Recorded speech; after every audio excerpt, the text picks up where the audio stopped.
Je parie que vous avez déjà ressenti le cœur qui bat fort dans votre poitrine au moment de vous exprimer en public.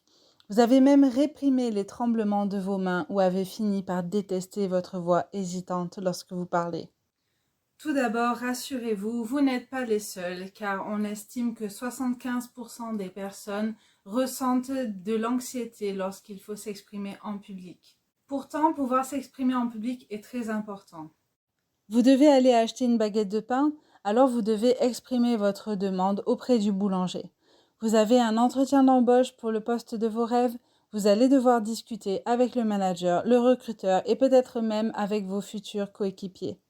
Vous avez avancé un projet pour votre travail, maintenant vous devez le présenter à plusieurs personnes. Cet exercice de prise de parole peut être très simple pour certaines personnes, mais pour d'autres c'est vraiment un défi insurmontable. Alors, comment font ces personnes pour être si à l'aise et pourquoi est-ce que vous avez aussi peur de vous exprimer? Tout d'abord, il faut savoir que l'être humain est un être sociable qui vit en société. Cela signifie donc plusieurs choses. Premièrement, il y a forcément plusieurs individus dans la société.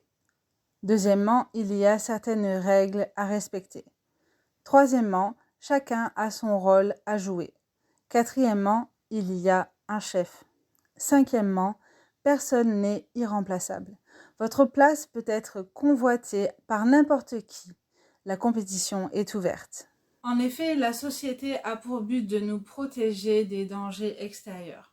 Un chef ou un alpha est désigné et chaque personne dans le groupe a sa propre fonction. Par exemple, qui est chasseur, qui est cueilleur, qui va enfanter, etc.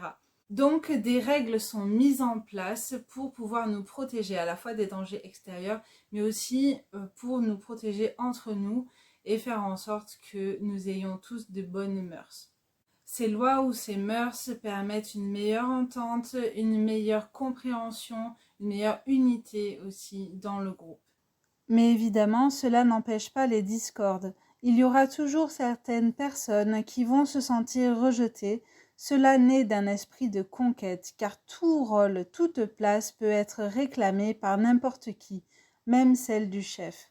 Et c'est là où la prise de parole en public peut être difficile, car en fait, la société va nous protéger principalement des dangers extérieurs, mais pas forcément des dangers internes ou des dangers que l'on peut créer nous-mêmes envers soi-même.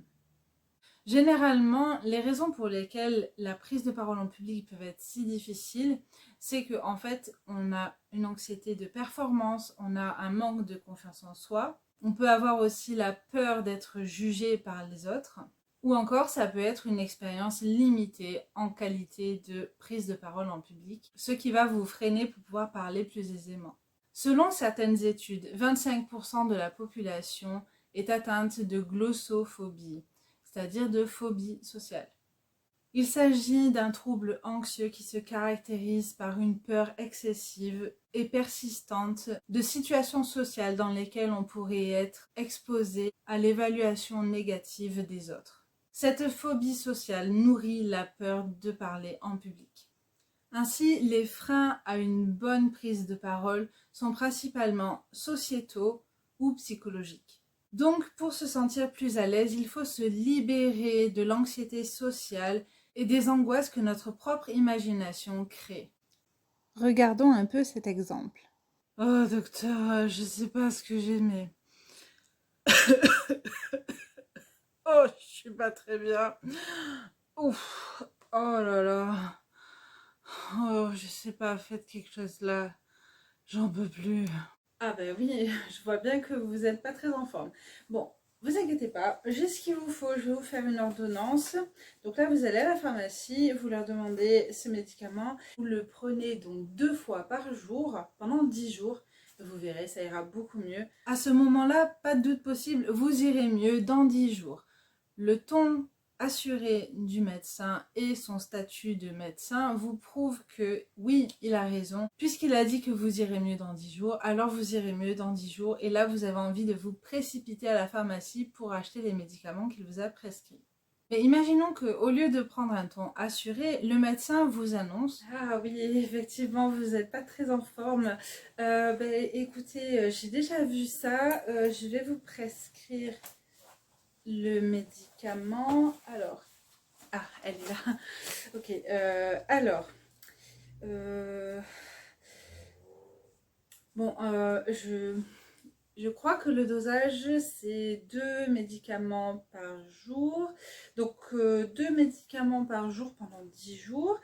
Et bon, si ça va pas, vous me recontactez et on verra ensemble. 10 jours de médicaments, mais je vais jamais survivre là. Oh, c'est officiel, je vais mourir. Je vais mourir. Je vais mourir. Évidemment, les médecins n'ont pas la science infuse, donc ce type de réponse peut bien sûr arriver. Mais cela est plutôt perturbant pour le patient qui va finir par se demander si le médecin est légitime à son poste et s'il connaît vraiment son métier, ou encore il peut même se demander peut-être que ce que j'ai est si rare que au final personne ne va trouver la solution et personne ne pourra me guérir. Donc c'est le manque d'assurance dans le ton de la voix du médecin qui va amener un questionnement sur la légitimité du médecin à son poste. Et dans le premier cas, le médecin a beau prescrire exactement les mêmes médicaments, vu que son ton est assuré, on a confiance en lui et son poste de médecin lui confère plus de légitimité. Donc il en faut peu pour remettre en question la légitimité de ce qu'on dit. Généralement, pour trouver la légitimité, on va se baser sur des données sociétales, comme par exemple l'apparence, le statut social ou son rang social ou encore ses expériences. On tient aussi compte de sa capacité à transmettre un message clair avec des données réelles ou réalistes et son niveau d'objectivité. Et on juge aussi sa légitimité sur le non-verbal, c'est-à-dire le ton de sa voix, la façon de se tenir, le regard, les expressions de son visage, son niveau d'assurance au global. Donc le premier médecin qui semblait confiant peut tout à fait prescrire le mauvais médicament. Mais puisqu'il a un ton assuré, le patient est rassuré et pense qu'il va guérir d'ici 10 jours. Oh, oh merci docteur, merci. Oh, je vais vivre. Certaines personnes peuvent prendre la parole en public beaucoup plus facilement car elles ont une personnalité extravertie. Cela les pousse à aller chercher l'interaction sociale. Et à l'inverse, lorsqu'elles sont isolées, elles se sentent mal. Ces personnes ont généralement une tendance à avoir plus confiance en elles et notamment confiance en leur capacité à s'exprimer efficacement. Mais certaines personnes ont tout simplement plus d'expérience dans la prise de parole. Soit parce qu'elles ont été forcées de le faire, elles ont été obligées d'entrer en communication avec de nombreuses personnes, par exemple via le travail, soit parce qu'elles ont choisi de le faire. Et là, elles ont décidé d'améliorer leurs compétences sociales. En effet, à force de vous entraîner à communiquer et à parler en public, vous pouvez devenir un très bon orateur. Par exemple, Albert Einstein était connu pour être très timide et introverti lorsqu'il était jeune. Il avait souvent du mal à s'exprimer en public et préférait passer du temps plutôt seul qu'avec d'autres personnes. Cependant, au fil du temps, Einstein a réalisé que s'il voulait diffuser ses idées et ses théories, il devait apprendre à mieux communiquer avec les autres. Il a commencé à participer à des discussions avec des collègues scientifiques et à présenter ses travaux lors de conférences scientifiques. Il a également commencé à s'impliquer dans des mouvements sociétaux et politiques et à parler de ses opinions sur des sujets tels que la paix dans le monde et les droits civils. En fin de compte, Einstein est devenu un orateur et un écrivain très respecté, utilisant sa renommée pour promouvoir ses idées et sensibiliser le public à des questions importantes. Enfin, certaines personnes peuvent aussi avoir des techniques d'anxiété de performance bien rodées. Et je sais que je ne vous enseigne rien, mais tout s'apprend. Avec de la volonté, du temps, un environnement positif et de l'entraînement, vous allez pouvoir vous dépasser et arriver à vous exprimer en public de manière claire. Donc pour libérer votre parole, libérez-vous de vos angoisses. Ne pensez plus à ce que les uns et les autres pensent. N'imaginez plus les choses en mal et franchissez le pas.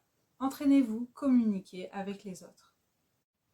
Alors maintenant, je vous invite à regarder cette vidéo donc sur est-ce que la technologie peut nous aider à prendre la parole en public plus facilement. À tout de suite.